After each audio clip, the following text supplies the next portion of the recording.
కదా వచ్చిందా సౌండ్? రెండు చేతుల సౌండ్ కన్నా ఒక చేతి విజిల్ గట్టిగా వినిపిస్తారు. హలో ఫ్రెండ్స్, అందరికీ చూసారా ఇచ్చి పడేసింది కదా తనుజ, మామూలుగా లేదు ఆట. ఈ రోజు నుంచి అసలు రచ్చ రచ్చ అనమాట. అంతకంతకు బదులు చెప్పేసింది కదా రమ్యకి, చెప్పింది కదా రమ్యకి నోటిని అదుపులో ఉంచుకో అని చెప్పేసి చాలా అంటే చాలా బాగా మాట్లాడింది. ఇన్ని రోజులకి తినలో ఉన్న ఫైర్ చూసాను అనిపించింది నాకైతే. మీకైతే ఎలా అనిపించిందో కామెంట్ చేయండి.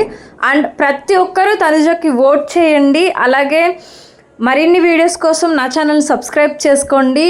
ఇక నుంచి ప్రతి వీడియో, ప్రతి అప్డేట్ మీకు ఎప్పటికప్పుడు నేను షేర్ చేస్తూ ఉంటాను. అలాగే ఎవరైతే తనుజ ఫ్యాన్స్ ఉన్నారో ప్రతి ఒక్కరూ మీ కామెంట్లో తెలియజేయండి. Thank you for more. Thank you so much అండి.